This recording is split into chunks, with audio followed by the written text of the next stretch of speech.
the one who made that quote, that famous quote, that literacy is that which bridges the gap between misery and hope.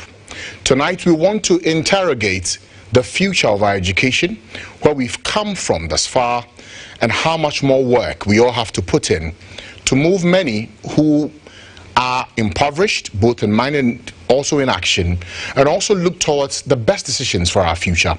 And who better to speak to about our educational system than the man at the helm of affairs running that particular ministry, the Education Ministry, Dr. GHOne, our guest this evening for States of Affairs. He's also the Member of Parliament for Bosomtwe. We'll have a rounded conversation about where we are now, where we've been, and where we're going. Good evening to you, sir. Thank you for joining us. Good evening. The last time I met you in a conversation like this, you were helping the one at the helm. Now you are in the driving seat. How are things today? Very interesting, the difference between the driver's mate and the driver. What's the difference? The difference is that the driver's mate used to alert the driver to all the speed ramps on the road. I said, driver, be careful here, and also spotted all the passengers and made sure they all come to join the trotro. The driver was just focused on where they are going and probably did not care too much about where the passengers were coming from. So the driver's mate looked at all that and was able to get the car parked so that you can go to the destination. Now you are the driver, and you begin to see that things have shifted, and now it stops with you. The good, bad, and ugly, and anything in between begins and ends with you. And it's very exciting also to know that you wake up the next morning and you can't wait to get to work, because there's so much to be done. The opportunity presented to me by the president is tremendous, and I want to make sure I don't disappoint the president or the Ghanaian people who have so much faith and confidence in me. I'm humbled by the kind of reception I've received.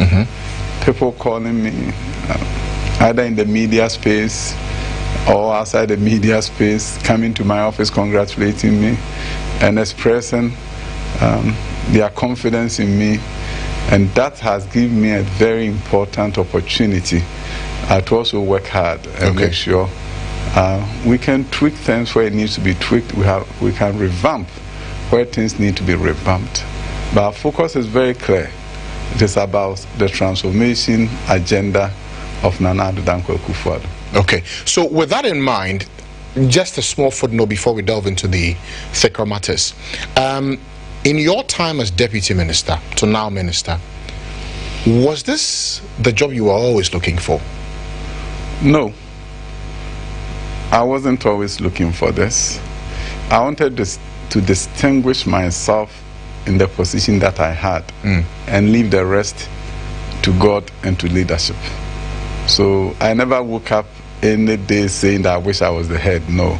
At all? No, never. There were no times when you're looking at your boss and saying, I could have done this better? Nope, never. At all? No, because you see, when I became a teacher in America, I attended conferences of the National Black School Educators Conference. And anytime I attended the superintendent's workshop, and I had just started that as a teacher, and one of the superintendents was one day just curious, and he said, young man, why are you here with us? I don't think you're a superintendent, you're a young guy. And I said, how long have you been teaching? I said, 2 years. And she just laughed. I said, why are you here with us? This is superintendent's workshop at this conference. And I said, Mom, one day I want to be like you. And he told me one thing that I'll never forget. He said, if you want to be a superintendent, don't ever think of becoming a superintendent. Think of becoming the best teacher the world has ever known. And once you become the best teacher the world has ever known, you become a superintendent without thinking about it. Interesting. Okay, so with that said, you're now in the driving seat. Yes. It's been give and take about 2 months into this portfolio. If it's 2 months, then it's gone so fast. Well, yeah, give and take. 1.5 months. Yeah, 1.5. Or maybe 1 month. What has been... Okay, before we talk about the challenge, what's your overarching vision?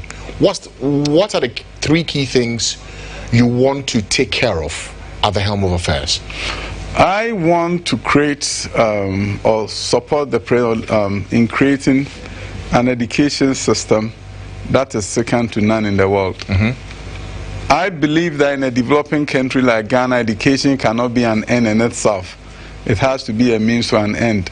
We have to create an education system that navigates the nexus between education and economic development in a way that we can get to that destination of a socio-economically transformed nation. And that is what my focus is.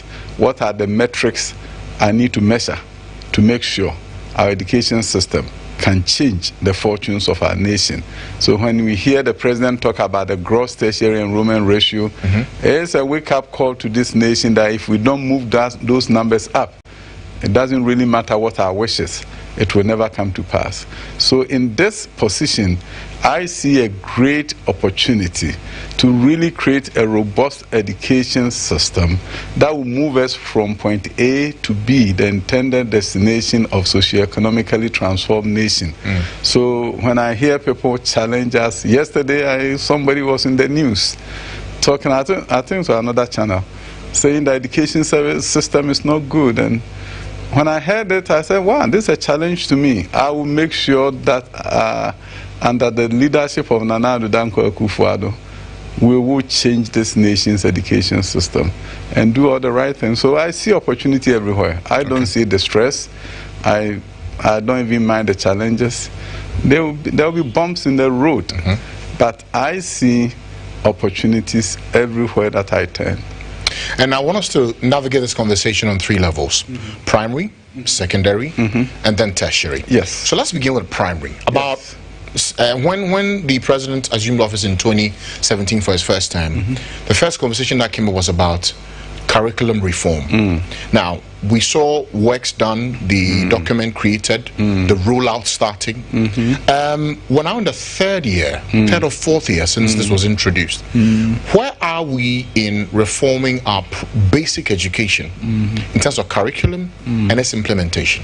I'll tell you one thing. Of course, we know the times that we're living in. Otherwise, I will not be wearing the nose mask. We are in a pandemic, and things have changed a bit. All the great plans that we had for bringing teachers together and training them in one big location can no longer be done. On a limited basis, you can do your Zoom conferences and workshops to move people along. So things have changed a bit. But I'll tell you, the fundamentals are still strong in terms of the basis on which we began the curricular reform, for example. When we said we needed a student-centered learning environment and not teacher-driven, teacher-directed, where the teacher is seen as the sage on stage, the wisest person in the room, and whatever he says, you have to write it down and give it back to him, and then you are judged the best student in the world. The fundamentals, the basis for the curricular reform was that we'll create an education system where students' interest and student focus is directed towards outcomes. So it was an outcome-based conversation around curricular reform, and this has been executed, but the implementation has not been done at the pace that we wanted it to be done. What's the problem? School was closed down. We closed down schools, and if you close down schools and students are not in school, how do you implement a new curriculum? Then once you close down school, there's something that's called learning loss.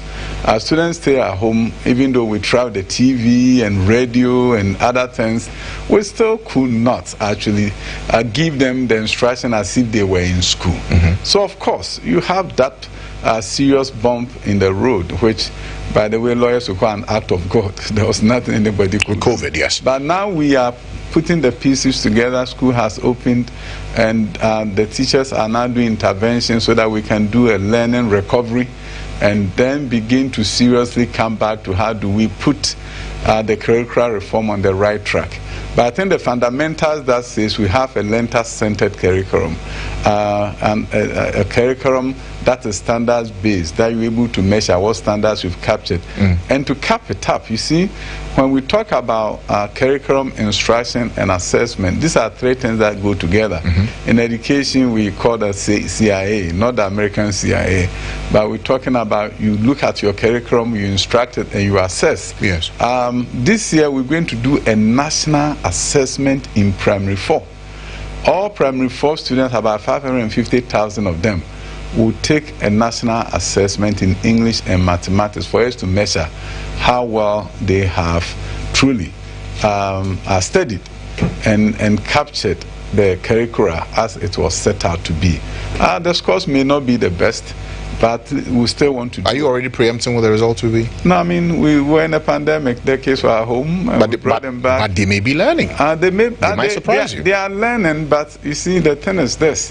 When you are in this seat, you have to have high expectations, but you can't promise the moon. You always have to make sure that you are able to tell people as it is. There have been challenges, but there's going to be P4 assessment. And you know the significance of that. In this country, the first time we know how well our students are doing is junior high school. That is 11 years after they enter KG. Unacceptable. In other countries around the world, they assess them second, primary 2, primary 4, sometimes every year, nationwide, to really see if things are moving or not moving. That is when you can compare Kokrobite School to Abompe, and say in Abompe primary school students have 40% proficient, and in Kokrobite they have 30%, and then begin to see, what is going on there? You may have a school that have 90% proficient, and then you go there and say, who are the teachers here? What is it that they are doing so well? Then transfer knowledge. Transfer knowledge. Okay. So now we have that opportunity under the new curriculum with a new assessment, and this is the first time we're going to do that in many, many years, where we are going to be able to know how our primary 4 students do. The next year, we'll do primary 2, we'll do primary 4, we'll do primary 6, and junior high school too. So you know the levels of performance. Performance. But in spite of this assessment that's about to happen, there's been some talk about some of the subjects that were introduced, and more importantly, the learning material that goes with it. So there's talk of our world, our people, history, textbooks that have come out that have concerns about how certain people are described, of various extractions from the Volta region, and matters to do with juju. I'm sure you've seen it yourself. What's your assessment of, first, the quality and framing of our learning material, and how we're respecting views and the culture of our people, not to denigrate them? You see, teaching and learning materials are textbooks. There are 2 schools of thought. Once upon a time in this country, the government recruited its own authors, and they produced the books, and the government just paid them. The government owned the right to the books, and we distributed them. So if you talk about history, we have F.K. Bois. You're too young, you probably didn't read F.K. Bois, but we have a Dubois. These were top history books that everybody was reading in the country, and these were top historians. Their integrity could not be doubted. Nobody could read politics into what they wrote. They were writing history books. Then a time came when the leader decided that in order to strengthen our publishing industry, allow the private sector to participate, allow individuals to write a book. But with regulation. You have to have a system where the books are evaluated by a panel. There used to be an agency at GS, then became a full-fledged agency called NACA. And NACA has that responsibility of reviewing books. Whether they want to sell the books to the government or they don't want to sell the books to the government, and they want the private sector schools to use them, the books have to be evaluated by NACA. That has been the process. Subject panels review the books, then it will go out. Unfortunately, there are some who have chosen not to respect the fact that NACA even exists. The book that you are referring to with some juju commentary in it, that book was never presented to NACA. But they found its way onto the market. Yeah, they went to the market and then they produced it. You see, but the interesting thing is that NACA's law does not allow them to police and apply sanctions. So the law will change? Yes. Ghana Book Development Council their bill went to Parliament, and the book industry has some concern. It was withdrawn. It's going to go back to Parliament. Book Development Council has that authority to apply sanctions. So in the meantime, those books in circulation, what do we do with it? In fact, the owners had done a public apology. They've withdrawn the books, and then we also task our National School Inspectorate Authority, which is an agency of the ministry, to go around private schools and make sure anywhere that the books are found, they'll be taken off the shelves and from the classroom, so they cannot be used in the schools. So the bottom line, we live in a democratic dispensation, and then we can get very worried as why people do certain things. But the law has to take its course in cases like this. But beyond the withdrawal, will there be any actions taken against these publishers? So far, NACA is concerned, they can't. But Book Development Council, when their law, their bill becomes a law, yes, they will have the sanctions. And it will take retrospective effect? No, our laws cannot. So it means these ones will go scot-free? No, I mean, we are not buying their books in the first place. They are not approved. But they've disseminated information. It may affect group thinking. Yeah, but the thing is this: we live in a democratic dispensation. Is it a price we're paying for this? Hey, if this was military, you know what will happen, right? Unfortunately, it's a democratic dispensation. So how do we undo this? Because the kids have learned these things. Let me tell you, what we do is to make sure our private schools that bought the books then re-examine the curricula, what they taught, and to make sure that no students leave the schools thinking that what the authors were saying was by no means true. That's what you can do. But the bottom line is this: NACA has done its job well. NACA did not approve any book. If NACA had approved this book, they would be in big trouble, but they didn't. They did not even submit the books to them. And what can you do? You don't have a satellite that look at every publishing and say, hey, what book are you publishing? But the bottom line for all of us is that we cannot live in a country where people make stereotypical comments about other ethnic groups. It's unacceptable. Okay. Unacceptable. Okay. We will go for a very first break. Here, you're watching State of Affairs live on GHOne Television. I'm Francis Aben. My special guest tonight is the Minister for Education, Dr. Yawoditrum, and MP for Bosomtwe. We will get talking. We've talked primary now. After the break, we'll switch to secondary education, the matter of free SHS, how it's worked thus far, and what's the future of it going forward. We'll be right back.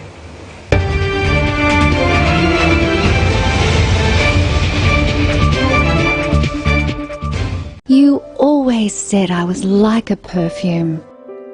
You always felt my essence of love. You always encouraged me to live my life freely and to dazzle as bright as the sun. You helped me blossom and glow with confidence, to be the light that shows the way. And you know, Mum, of all the gifts this life has to offer, your love is the greatest of them all.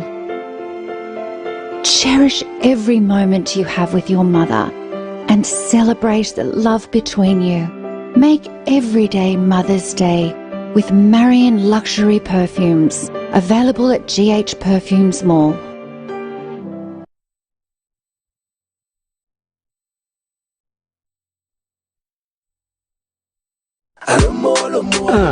Alomo bitters. If you do me no chini, that's so you authentic. Anio, any entry. Alomo ya, Mbrama Yanchi and here. Maybe I can pack question Alomo ya, Chami Alomo now says Sankra. Ya couldn't say ya, ya don't say ya couldn't say ya couldn't say ya couldn't say Alomo ya, Mbrama Yanchi and here.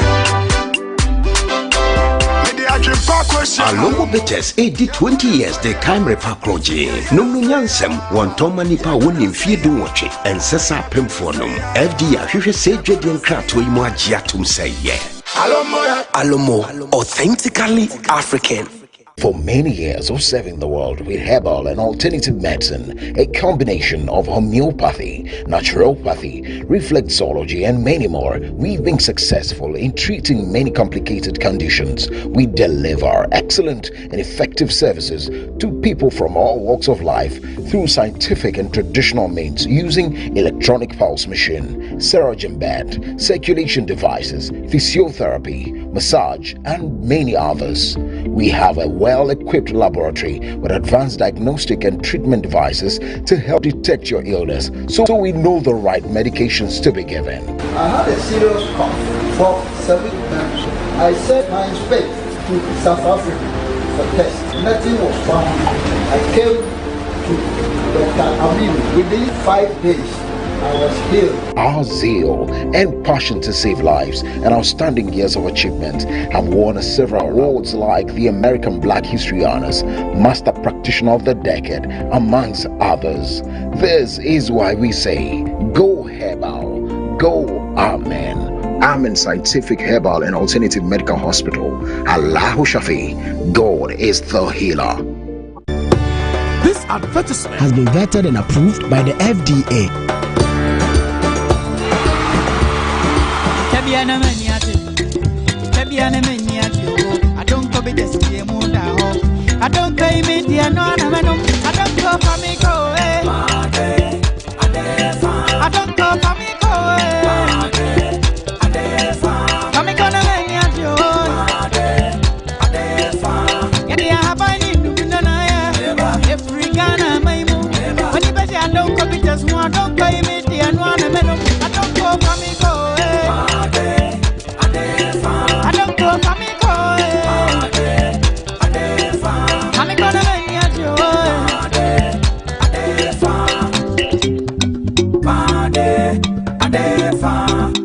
Drink responsibly, not for sale to persons under 18 years of age, not recommended for pregnant women.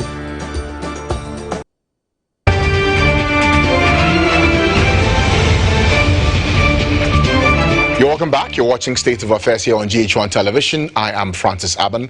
My special guest tonight is the Minister for Education, Dr. Yao Educhum, who's also the Member of Parliament for Bosumtwi. We've been talking primary education thus far. To wrap up on that before we move to secondary, this week, or sometime last week, there was a press conference by teachers in the central region as regards the need for the teaching and learning materials to be able to implement the new curriculum. So to wrap up on that point, how come our teachers don't have the books required to teach, and what's the problem? At what level are we talking about? Primary level.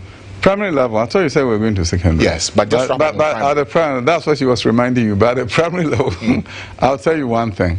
One thing is that it takes time because of the nature of our publishing industry, where the government is not selecting a handful of authors to just write. People write thousands of books. NACA has to evaluate them. Yes. And then we have to ask for expression of interest. People then submit the books for it to be evaluated by the ministry. And that is what is going on now. We are at the stage where procurement is about to begin. To do negotiations with the publishers and then go to printing. So when should they expect the books? Based on what we are doing, I think within about 2 months, the book should be ready for distribution. 2 months? Yes. So we should check by June?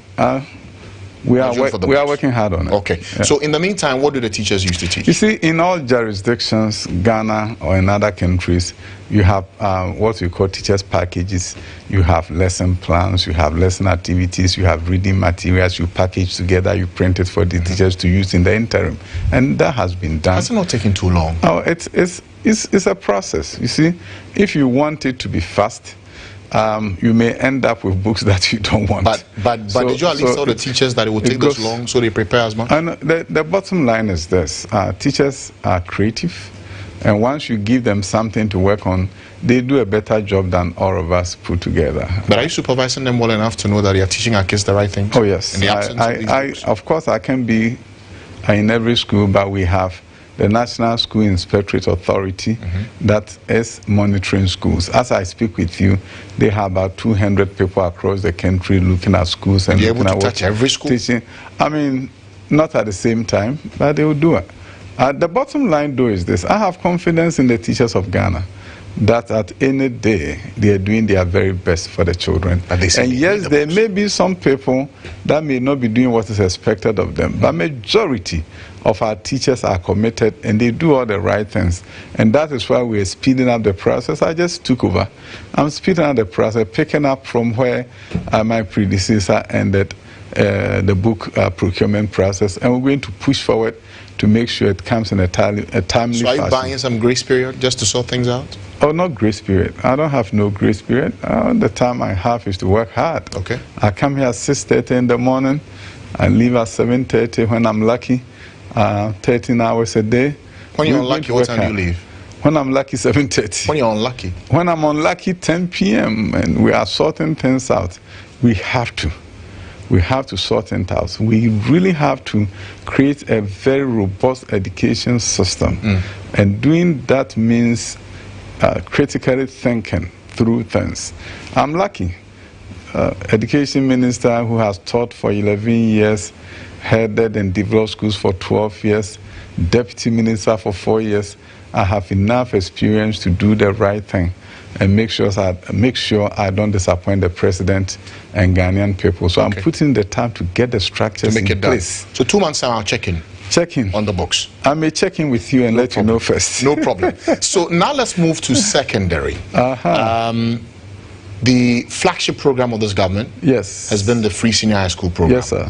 The first batch of those who went through the system wrote the exam last year. Yes. And the results are out. Yes. The results show that out of 375,763 who sat for the exam, 52.3% of them obtained A1 to C6 in science. 64.3% obtained A1 to C6 in social studies. 57.34% obtained A1 to C6 in English. And then 65.71% obtained A1 to C6 in mathematics, core mathematics. The way you're saying and yes, you sound very proud of it. The best in many years. And in the face of the pandemic, when the president made the decision that the children should go back to school, parents supported the decision of the president. The students went and produced academic achievement that we haven't seen as a nation for many years.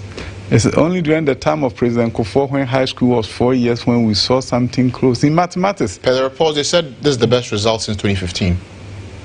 Since 2015, but you can even go back.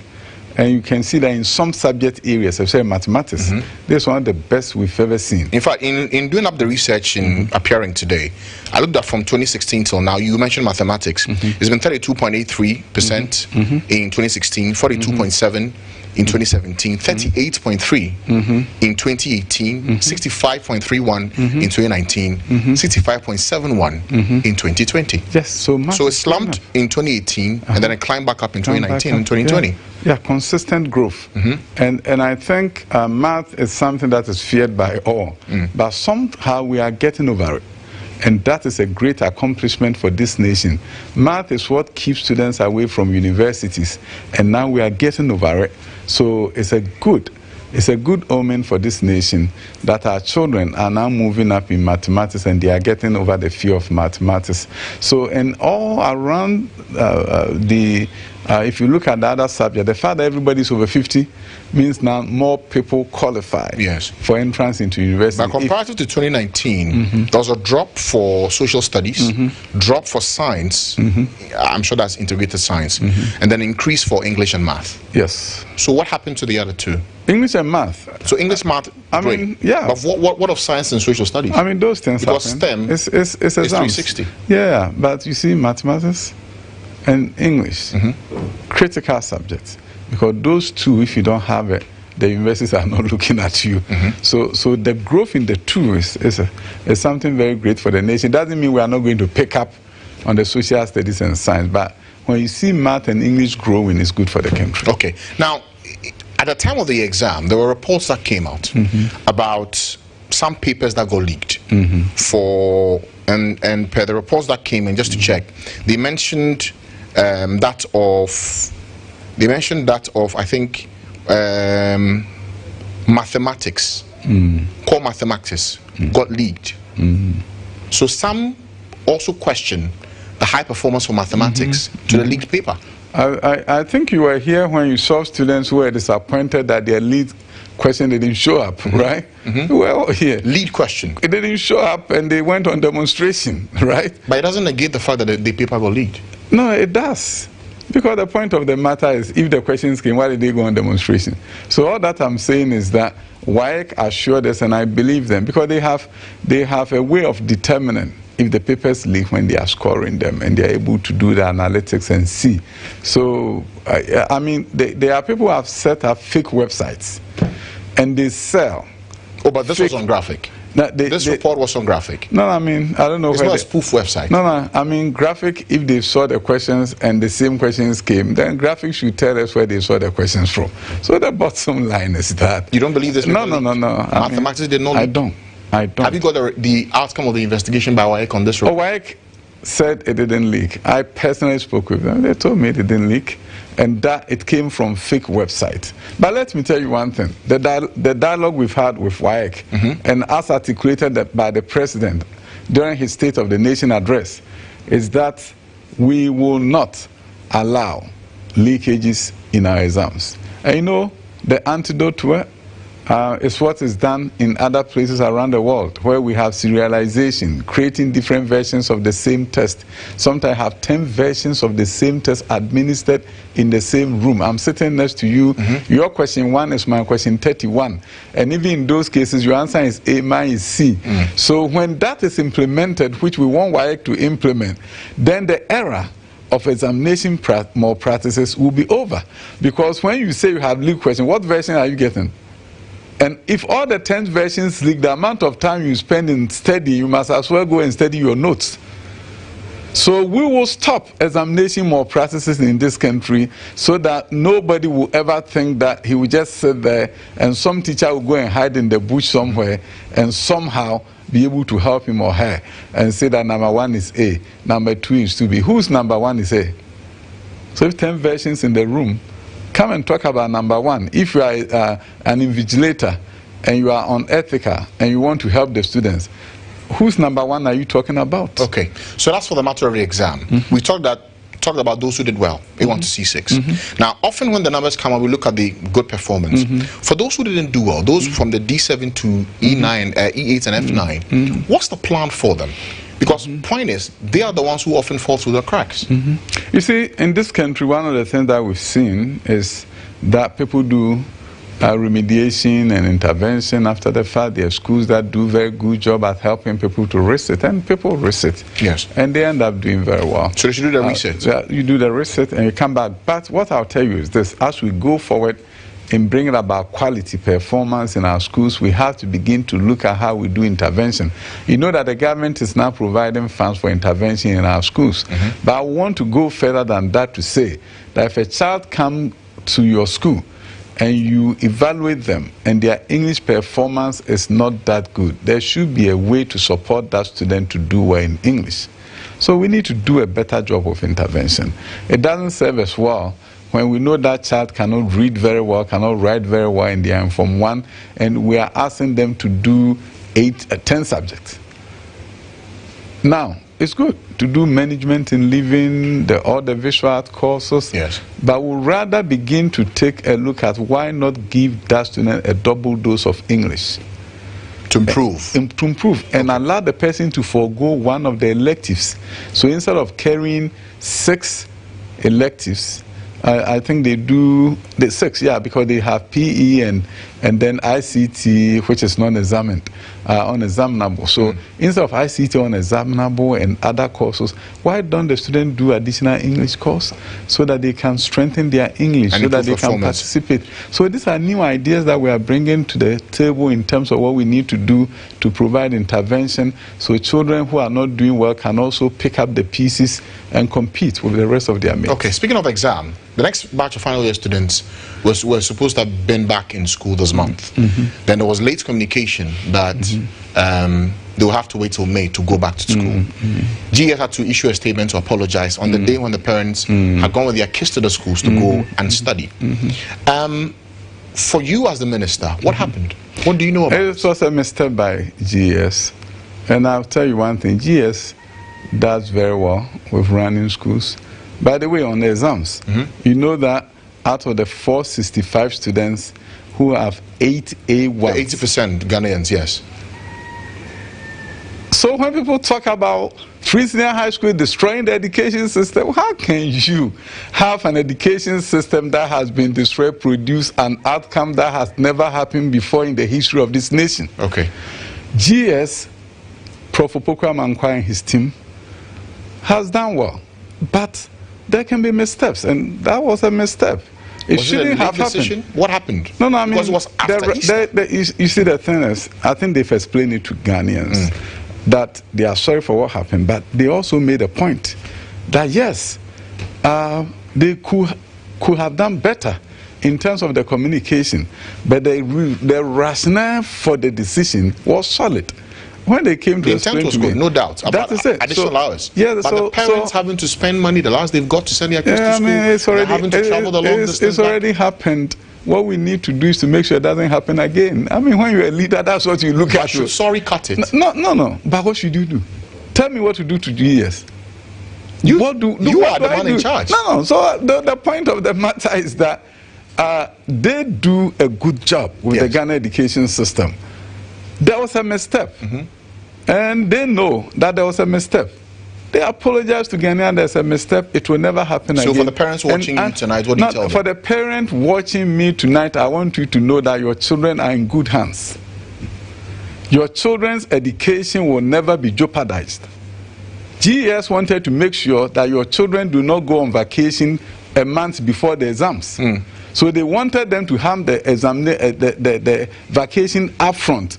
So when they go back to school, they have 5 to 6 months to study and do the exams. That has been the culture in this country. So GS wanted to make sure that when it's about a month to exams, your children will not come home on vacation. But on the other hand, a mistake was made. And I think we don't have to beat the dead horse.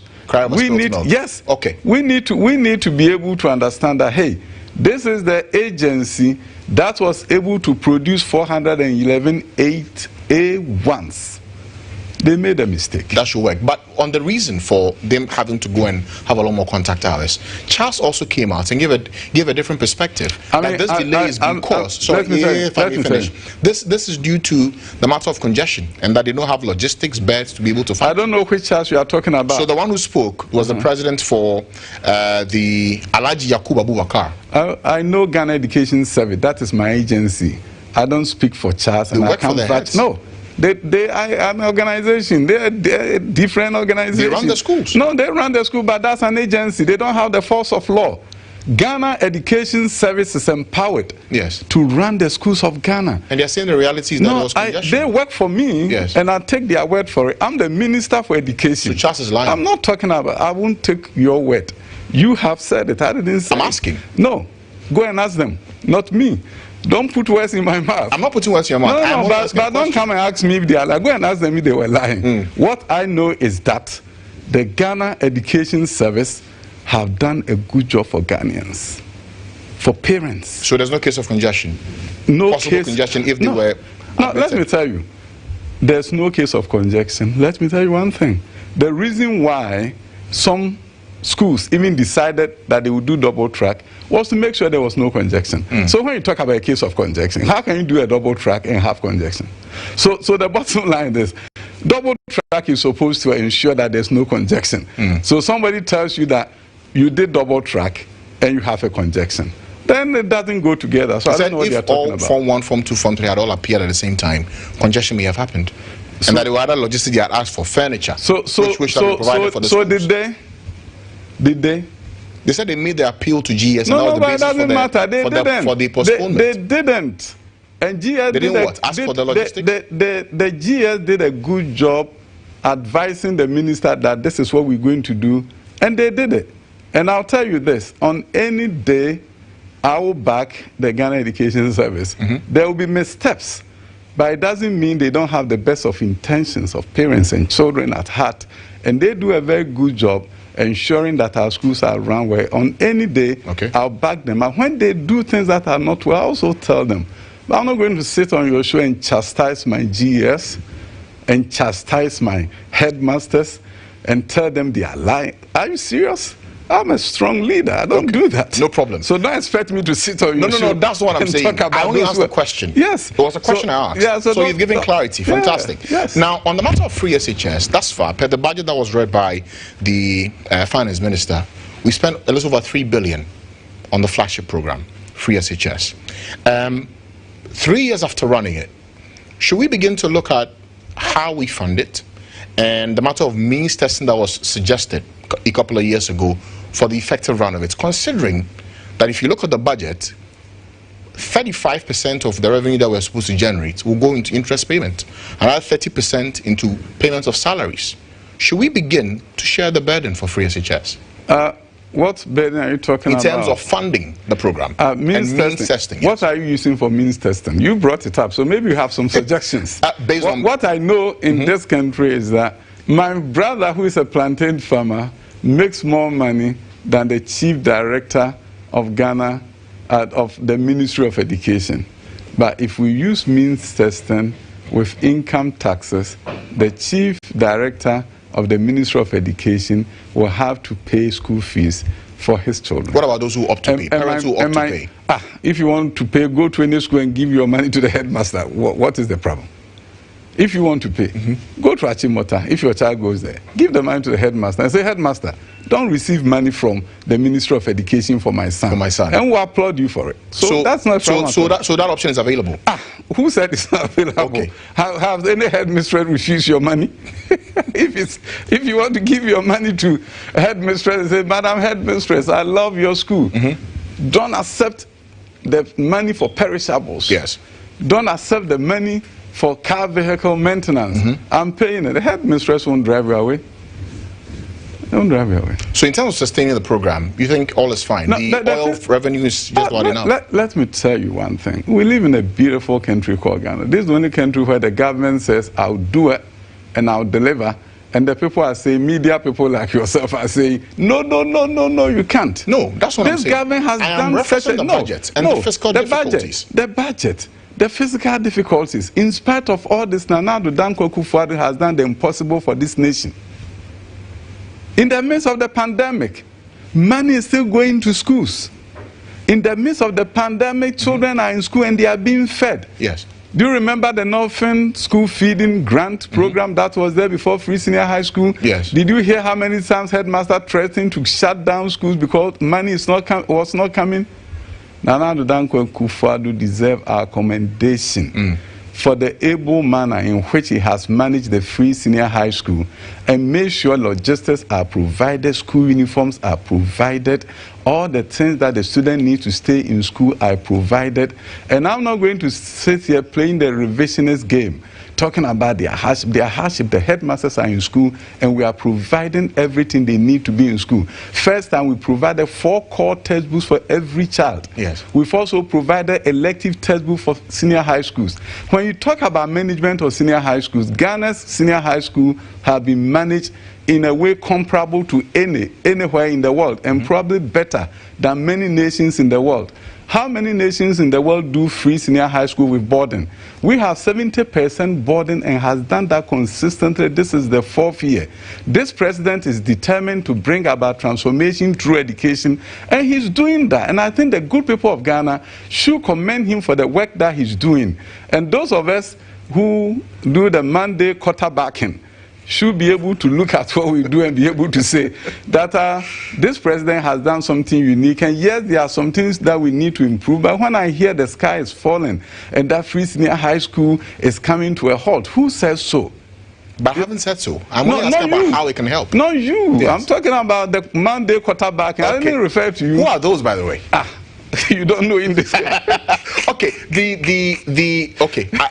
we'll have to go for another break now. You're watching State of Affairs here on GHOne Television. My special guest is the Minister for Education and MP for Bosumtwi, Dr. Yao Educhim. When we return, we'll continue. And of course, we've not touched on tertiary. We will before the show ends.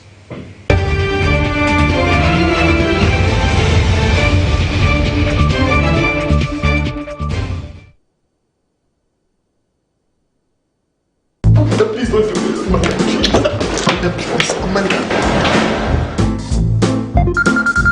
Amanda just left me right, The things I've done for this girl, who would that be like me? They carry goods from Abubulo to Kaneshi. Keep talking with MTN free after one and just pay for the first minute. Hello? I should say this boy is asleep. See, Amanda has left me. Huh? You know the most painful part? See, after doing it for my hand, thank you. This is my last hope. Amanda has left me. See, bro, Fakusia left me.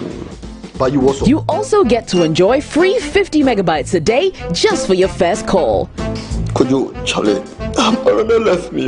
Yes, she made you carry load. Simply dial *315# to subscribe to MTN free after one today and talk, browse, text, and chat. Amanda, we're good together.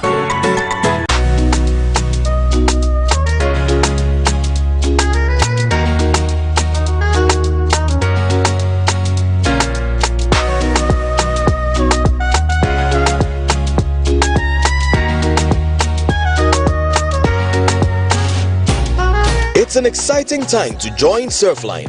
We've changed our prices in your favor with bigger and better bundles. Also, if you decide to get a new device, we give you 50 gigabytes free data.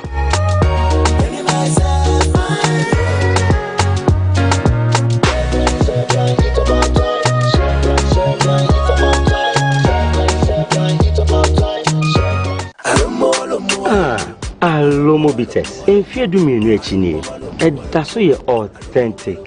Anio, and you tribute. Alomo,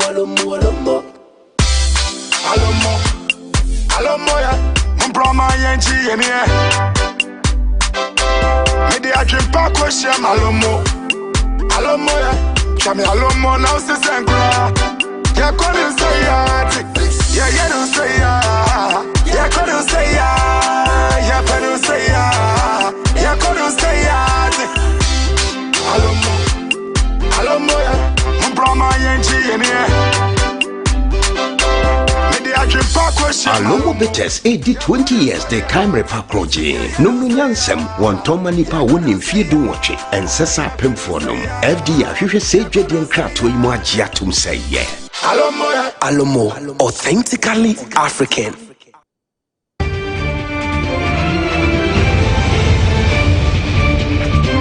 Welcome back. You're watching State of Affairs here on GHOne Television.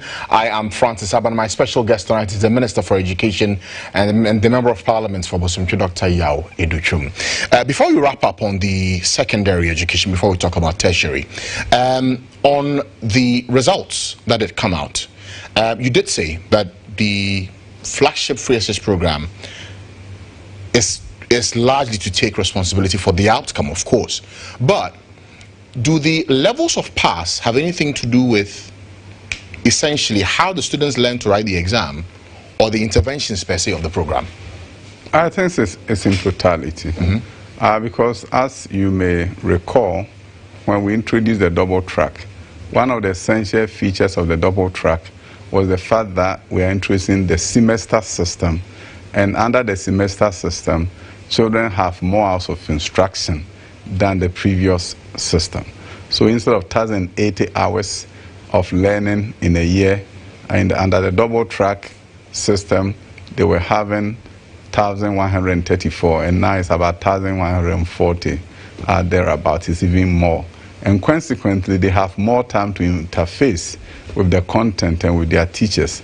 And therefore, it's not surprising that they end up doing better than previously. But I also understand that there has never been a time in the history of this nation where there has been intervention grants, so that it doesn't depend upon whether you have money or not have money to do extra classes. The government came out with money to enable schools to do that intervention for their students. So there were a number of things. And also, one of the things those extra classes, there was this issue that came up about questions they had to be able to prepare, and that it had something to do with a pot they got. Is that true? Oh, no, it's never true. Because the point is this. They had, there's something called examiner's report and strategies to answer questions. You see, for many years in this country, it has been the norm that if you happen to go to Prempeh College or Pokuwari, there will be examiners that teach you, and the examiners will show you how the questions are supposed to be answered. I went to Jate Primary Senior High School. There was no examiner in the school. So you didn't have the opportunity? No. So now everybody had that opportunity? And there was nothing like past questions and examiners' reports. It wasn't there. So for the poor students in low-performing schools where no examiners are teaching them, they don't have that opportunity. So when examiners' reports, which is legal, can be made available to them, were made available to our students, it was leveling the playing field so that the child that goes to Abomosu and the child that goes to Prempe will have access to the same kind of strategies for the examination. Because you know, apart from understanding the content, how you answer the questions is even more important. But for all this while, there were schools where they didn't have that opportunity. So this was a major boost for those students who will otherwise not meet an examiner. So the pamphlets we saw were past questions and the examiner's guide? The examiner's guide and adding some solutions so that students will be abreast with how to answer questions and be able to do well. Okay. So there was nothing wrong with it. Two quick things for secondary. First, the feeding that's done for our children. There was talk recently by poultry farmers about they being denied a chance to be able to provide the eggs that they produce for the schools to be able to access, and that government is replacing the protein option with mackerel imported from China. Is that true? Is that what you're doing? I mean, go and ask any headmaster. I shouldn't be answering this, but I will answer because you've asked me. Headmasters are giving what is called 30% of the feeding amount to buy what is called perishables, including eggs. So eggs are not supplied by anybody. The headmasters buy them. So go and ask the headmasters. So it's the headmasters who change the routes? No, they to remove the eggs and put it's a propaganda. It's a propaganda. It's not true. No. Ask any headmaster. In Kumasi, the Charles president for Ashanti explained it on radio. Then he said, no, we buy the eggs. Nobody supplies us eggs. So there'll be no mackerel? No. And they have no substitute in mackerel. He said it to the whole world to hear. For the whole world to hear. It's never true that something has been substituted because, one, the eggs are purchased by the schools and the money goes to them in the form of perishables. Mackerels are supplied by buffer stock, so you can't swap them. But is buffer stock going to give them mackerels? Of course. Imported from China? I don't know where they import because I don't worry about who does what because most things are imported from China, maybe including the chair you are setting up. So now it's not a crime to get something from China. Who knows where this? But it's the spirit of promoting it in Ghana. No, the thing is this: it doesn't add up because the eggs are purchased by the headmasters and not by necessarily buffer stock. Okay, that's fine. So the idea that somehow they are being asked to substitute, if we do that, then we are paying them double because we gave them 30% to do X, and then we say, hey, get macros, right? Are we taking part of the 30% away? We think we are that stupid to give you 30% to buy something, and we say, hold it, keep the money, don't buy it. We are bringing you macro. Why would you do that? Okay. Any sane person will not do what these people are talking about, propaganda machine trying to discredit the Free Senior High School. But the point of the matter is the poultry farmers are propaganda machines? No, not them. People are just confusing them because if they ask the headmasters will tell them that they buy the eggs. We don't supply the eggs, so they can no be replacement for eggs. The headmasters go around and buy their eggs. I'm looking forward to the day when these schools will even have their own poultry farms. So that they can produce their own eggs? Yeah, because not buy from not buy from anyone. I'm just saying that at the end of the day, the headmasters buy the eggs. Okay, that's fine. And buffer stock supply the mackerels. They cannot swap them. Okay, okay. You've taught for quite a long time. Should the hair child wears determine their access to school? The hair on a child's head. What do you think? You tell me. You are the teacher. No. You are a reporter. You are a smart guy. I'm asking you this because of what had happened with Achimota. What happened? With the two gentlemen who got admission per I've been told by the cases in court. I can't comment on it. Okay. Okay. Yeah. But on a general principle of a child going to school and I don't want to get into trouble with the courts. At all? Hey. No problem. Ghanaian judges are tough to handle. All right, let's talk about tertiary. Many of these graduates who have finished secondary school are looking to gain admission in our universities. We know you spend quite a lot of money to build infrastructure for secondary schools. How about our universities who will be admitting the thousands who've passed the WASSCE exam and are looking forward to get tertiary education? The good news is that our universities are very creative. I've been well briefed about LGHOne and how they stagger the system almost like a double track so that they can admit more students. To double track universities? So, no, I'm not saying you do the research about LGHOne. And then you went to LGHOne, right? No, I didn't. You did? No. You went to where? Ghana School of Journalism. Oh, I see. Yes. Good. You're a smart guy.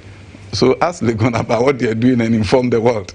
LGHOne is doing something very unique so that they can bring in more students. Is this something you want our universities to also remodel and use? You see, we don't dictate, prescribe for universities. They are headed by some very smart people who know what is best for their schools and they make those decisions. We didn't tell LGHOne to do what they were doing. LGHOne sat down and said, okay, given our current circumstances, this is what we are going to do. And we applaud them for being creative and innovative. I didn't go to LGHOne. I went to Tech. I applaud LGHOne for being innovative and creative and doing something very unique. But I'll tell you one thing. GHOne securitization, the next phase is about tertiary infrastructure development. So infrastructure development will also come to the tertiary sector. When is it starting? This year, after we approve the GHOne formula. Should this not have happened before? No, you see, there's a process in Parliament. You can't sidestep Parliament. You have to approve your funding formula before you can spend a penny of GHOne revenue. I get that. When we come back... The only reason I asked that question about earlier is because when you asked for the 1.5 billion for the secondary schools and... Yes. You knew that in a year or two's time, there will be need for infrastructure as well for universities. So that's why I'm asking, at that point, could you not have done a composite one to cover the two? But beside the securitization, a number of buildings have been completed on some university campuses funded by GHOne. Yes. So GHOne was not just waiting for securitization. Go to Kwame Nkrumah University of Science and Technology, the engineering building under construction is being funded by GHOne. So they are doing some work in that space. But I'm saying, in terms of the major infrastructure investment is going to come from the securitization. Okay. I'm just looking at the Ghana School Enrollment Tertiary percentage that have just come out. I'm just looking at the trade economics and the figures I'm seeing. For 2020, it's hovering around 17.23% for 2019. What's the benchmark? What are you seeking to do to increase this percentage for gross school enrollment at the tertiary level? Yeah, the president mentioned that in his State of the Nation address, that by 2030 we should have a 40% gross tertiary enrollment rate. That's more than double this. Yes, and he did not say it for nothing, because the Education Sector Strategic Plan of Ghana projected that. The president gave voice to it. And make the part of his vision for socio-economic transformation. I know Mauritius has 40%, Egypt about 35, 38%. All the countries that are in the late 30s and getting to the 40s are being transformed. If you don't hit that figure, you don't have the critical mass with the critical mind to transform your country. So that is why the president is focused on this. And that is why I'm now looking at this action plan to get to that strategic destination. You have the plan? Or you're creating it now? We are creating to get to that destination. Because when we get to that destination, our growth is irreversible. You have the critical labor force to transform your country, and especially when you just don't look at the numbers, but you begin to look at the component of that number that are from the STEM-related fields. And you cannot do that if you do not break the floodgates of tertiary education to people who otherwise will not be allowed to do science. I talk about visual students all the time, and I love them. I think visual art students in this country are the most creative individuals that we have. But it is these same people that our universities will not allow to do software engineering so that they can create apps and develop apps because they didn't do science. It is these same people who will not be allowed to do engineering because they did not do science. If we're excluding the most creative individuals in our society from engineering, who are then our engineers? So we are dialoguing with the universities to create a non-traditional pathway to the sciences and to engineering, and allow those who the general are smart, sharp, and determined to get into that field. I always tell the story of Kojo Mensah, who had a dream and God was telling him that, Kojo, you're going to be the best world's engineer. And he said, God, you don't know me. And God said, hey, Kojo, I know you, I created you. And he said, no, God, you don't know me. I'm doing visuals. I will never be an engineer. But if Kojo Mensah go to America, he will come back as an engineer. So we're having a dialogue with the universities that in order for us to get to the 40%, there's certain things we need to do. In order for us to have people in the STEM-related fields, we need to open the floodgates of STEM education to those who may not have done science at the high schools but are determined, and you can give them science courses to be able to study. And if they prove themselves worthy, don't lower the standards. That visual student who wants to be an engineer, let him come into pre-engineering, allow him to take physics and take mathematics. Create a new course called Learning Mathematics Through Art, so that he begin to see that when I put a circle and I put a mark around, it's a tangent. And before you know, that visual student is doing so well. And that is how we transform our tertiary, in addition to the gross tertiary enrollment ratio, to really put us over the top so that we can compete with other countries. Okay, my last question. Public University Bill, will it come back? Public University Bill is not dead. We are dialoguing with universities. I've asked vice chancellors to give me their comments on the Public University Bill, what seems to be their challenges with it. I am going to be a listening minister for education. But is it important? Do we need it? At the end of the day, there's something that we need to fix in our education system at all levels. And the Public University Bill will serve a very important function. But I also want to understand what is the anxiety. Okay. I want to understand why it is that it's a But what is the objective of the bill? The objective of the bill, for the most part, is to look at streamlining governance between and among universities in terms of what is going on at Tech and going on at Legon. And I believe universities are also unique. So people have objections to some of the things, but the government has done a good job meeting them halfway, and sometimes even past halfway. So what, as a new minister, I'm all about listening. I'm going to listen to them and understand what their frustrations are, anxieties are, and we'll come to a conclusion that is acceptable by all. By all. Okay. And there will be a Public University Bill. Okay. And I hope there will be a Public University Act. But I'm going to do listening and listening and listening. All right. And that'll be how we end our conversation this evening. I thank you very much for your time, Dr. Ayodechu. Thank you. Pleasure. All right. Thank you. Great. Now that's the Education Minister, Dr. Ayodechu, my special guest on State of Affairs. I'm Francis Aban. See you next week for another exciting edition of State of Affairs.